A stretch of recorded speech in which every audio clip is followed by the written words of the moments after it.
Welcome back, ladies and gentlemen. Egypt has received more than 1.7 million doses of the AstraZeneca last week and 500,000 doses of the Chinese Sinopharm vaccine, bringing the country's supply of various vaccines administered to the country to over 5 million. And the health ministry said that additional AstraZeneca doses received earlier are of second batch that came through the COVAX initiative. Some 40 million doses are to be delivered later under the initiative consecutively. Many of us still have questions regarding the vaccine. Some people are still hesitant to receive their vaccination shot.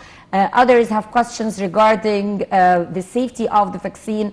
Is it safe for children? Can we vaccinate our children or not? What about the DNA? So many questions that we are going to answer with you today with our guest, Dr. Eman Marzouk, Assistant Professor of Virology, College of Public Health, Qasim University, KSA, and PhD from Free University of Berlin, Germany. Good morning to you, Dr. Eman. Thank you very much for coming. Thank you very much. Now, to start with, recently we have heard about the novel COVID-19 DNA vaccine. What should we know about it? How far do we know about it? Because a revolution happened in science every day, like when we started the plasma treatment, for example. Now we heard about the COVID-19 DNA. So what should we know about it? Okay, DNA vaccines is a new technology based on giving the body a piece of DNA plasmid or a piece of genetic material that can trigger the immune system to induce antibodies. But it has some advantages more than the conventional vaccines because of their way of storage. They are stable in high temperature. It will be easy for storage, for transmission and transportation from place to another place. It's very easy to store them in normal temperature. It will be very nice and induce long-lasting immunity also. So in that way, during the pandemic, we try to focus about many new technology for vaccination and how can we protect ourselves from this viral infection as we can. Okay, so it works with the same technique as the plasma works, or is it different? No, it's different because plasma contains antibodies. It's a way of acquired immunity, but it's a negative way. It means that we provide the patients with the antibodies synthetic, ready to use. Okay. So the body can fight the infection in that way, in negative way, acquired but negative process. But in case of vaccination or DNA vaccines, it will provide the patients or the healthy people, with positive acquired immunity. It will trigger the immune system to induce by itself antibodies, and it will be long lasting instead of giving people inactivated vaccine. It will be different. Inactivated vaccine will induce antibodies, but with a shorter time. It will be gradually decreased in the body.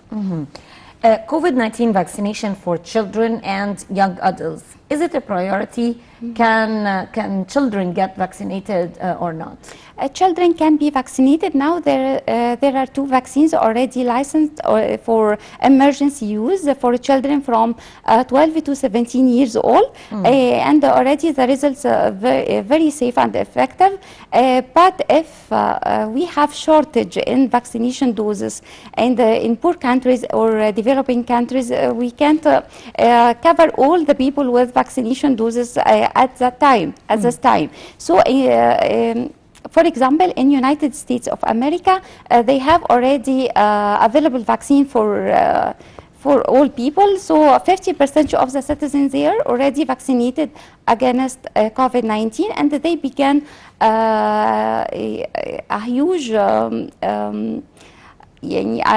stage of vaccination for the children also. So it's safe and effective for children from 12 till 17 years old. There is another trials already happened now for the other stage from 6 months old till 11 years old.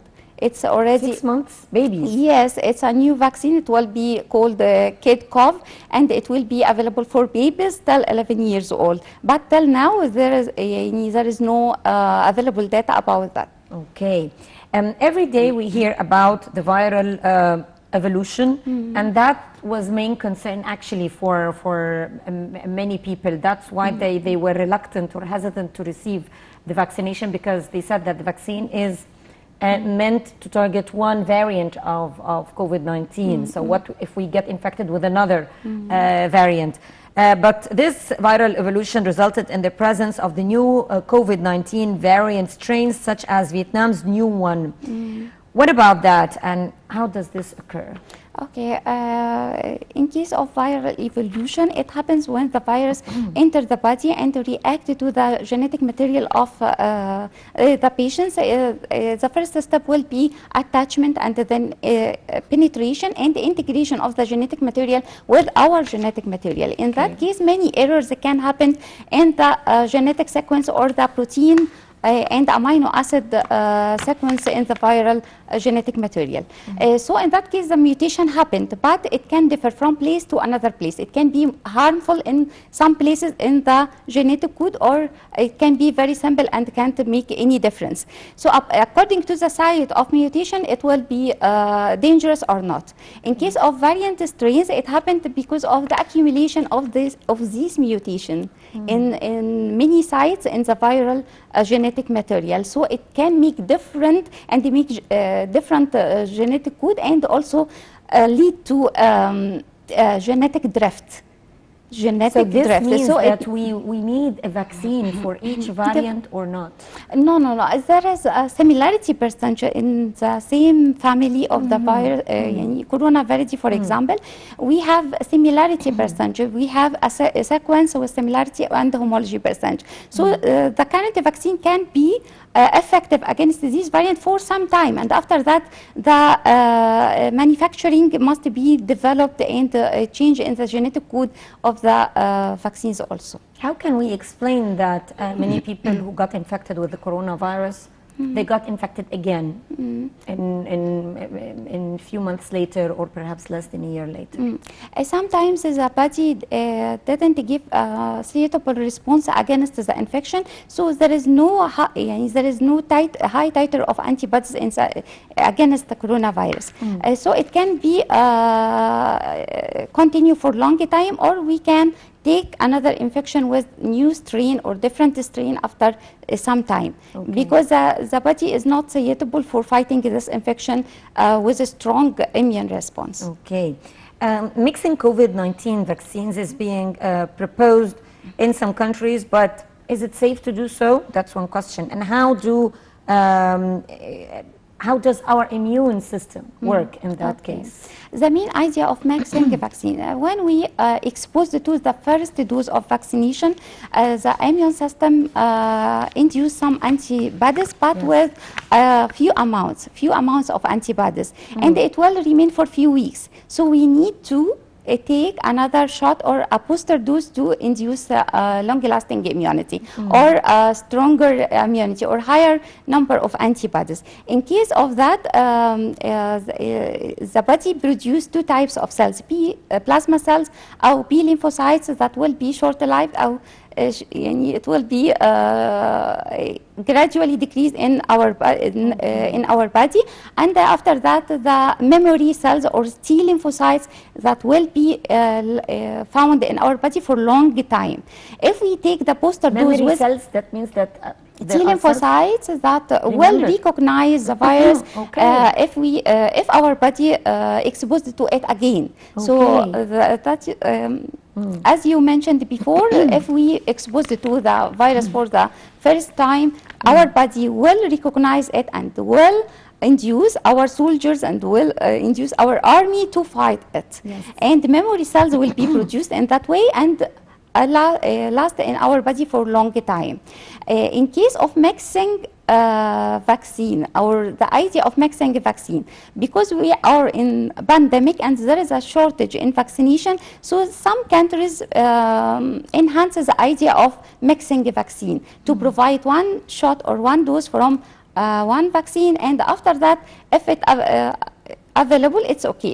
If it not is not available, they will provide the people with another type, with another technology. So in that case, So it's not mixed in the same shot. no. It's one type per shot, and then the idea is to change it to study another product, change it in to the another second shot. technology according to the availability of vaccines. It can be Okay. happen only if there is huge shortage in vaccination dose. Okay, okay.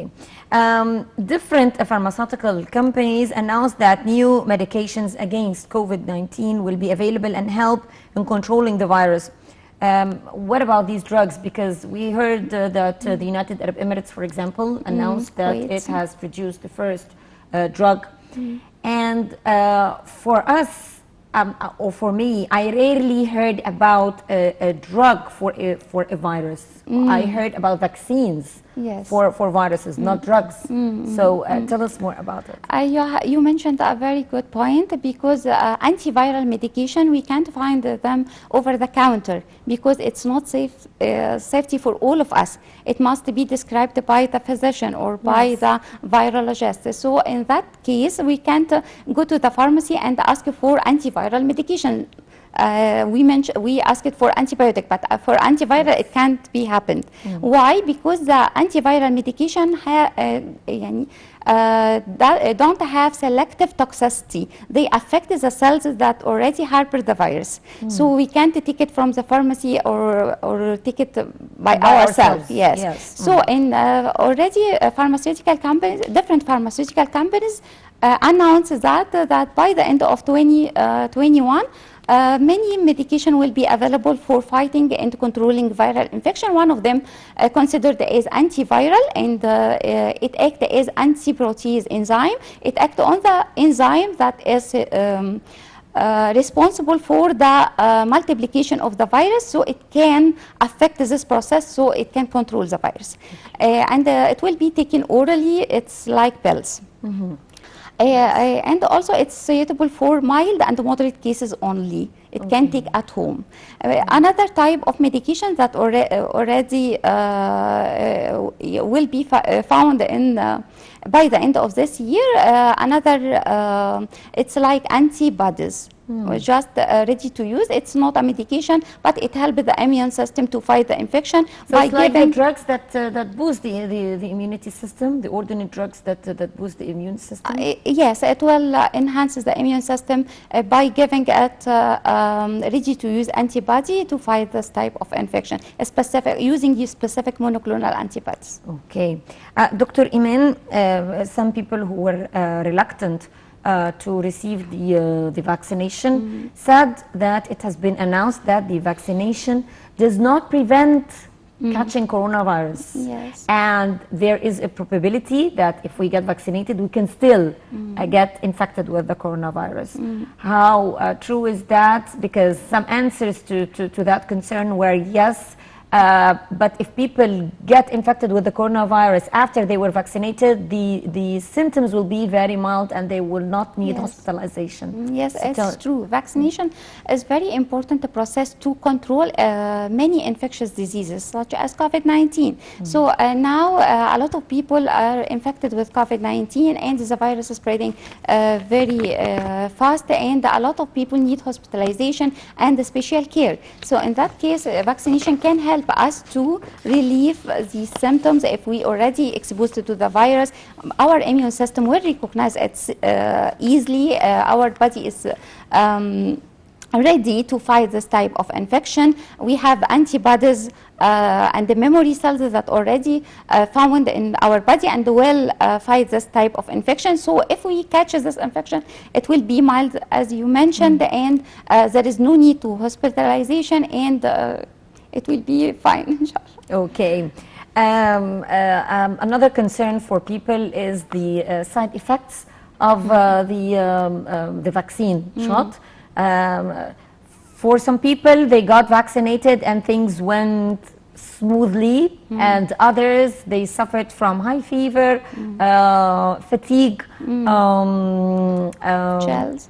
Yes, but again, it differed from one person Yes, to another. it differs from one person to another person according to the response of immune system, and in all ways it will be like For 1 day or 2 days. a few days, headache, chills, muscle pain. So it will be very mild, no problem. Some people suffered a lot from these side effects, but in all conditions, it will be more better to take the vaccine instead of taking the infection. Okay. Who shouldn't take the vaccine? Okay, if we have allergy from the contents of the vaccines, we must tell the doctor before taking the vaccination about our health condition. If we suffered from allergic syndromes or any immune syndrome. So in that case, we must tell the doctor about this allergy or our health condition, and you will advise us. So if people who suffer from allergy, they shouldn't even think about or consider No, taking the they vaccine, can or they, take- because we don't know the components of the vaccine. They will tell the doctor about if we take another vaccine, some components used in the manufacturing of vaccines, already Okay. we have allergy, some people have allergy from it. So they must tell the doctor that already I suffered previously from another vaccines, and the doctor will, they can take the vaccine but under observation. Back to my question before we went on air, if someone who has already been infected with the coronavirus, like myself, for example, should we still take the vaccine or not? And Yes, when? yes. After 6 months, you can take the vaccine to enhance your immune system to produce antibodies and to protect yourself for a long time, inshallah. So should we stick to the 6-month period, or is it safe to take it before that? You can take it before that. It's not dangerous, but you don't need to. Yeah, you can still for 6 months and after that take it again, because still you have immunity against viral infection or COVID-19 during the 6 months. Okay. Finally, Dr. Eman, what would you like to tell the people about the vaccine? How can we encourage people to go and get vaccinated? Vaccination help us to control and fight huge and dangerous infection, serious infection like COVID-19, like MERS, like SARS, like pox virus previously. All of us take a lot of vaccination, and we found it in our health certificate. So if we don't take the vaccine, the virus will spread rapidly, and it will evolve. A lot of mutation can happen, and we can reach to a very bad area during this pandemic. So instead of fearing from the vaccination, we must be proactive and take the vaccine, protect ourselves, protect our families, our children, our friends from spreading the virus. Sometimes maybe I am a carrier for the virus, and already my immune system, I have no problem, I have no symptoms, but I can affect others, I can spread the infection. That's the problem. That's the Yes, problem. People so- could be carriers and they go spreading the virus and they don't even know it because they didn't show any symptoms. So in that way, the virus will continue and evolve, and a lot of mutation, and may also reach another target like animals, and in that way also it can be dangerous and induce antigenic shift from people to animals, and from animals to people. It will be as a zoonotic disease. It will be considered as a zoonotic disease in that way. So we must stop this process by vaccination. Dr. Eman Marzouk, Assistant Professor of Virology, College of Public Health, Qasim University, KSA, and PhD from Free University of Berlin, Germany. Thank you very much, Doctor, for being with us today and giving us this valuable information about COVID-19 and the vaccination. Thank you so much. Thank you. And thank you, ladies and gentlemen, for being with us in this segment of The Breakfast Show. A short break, and we'll be right back to resume today's edition, so stay tuned.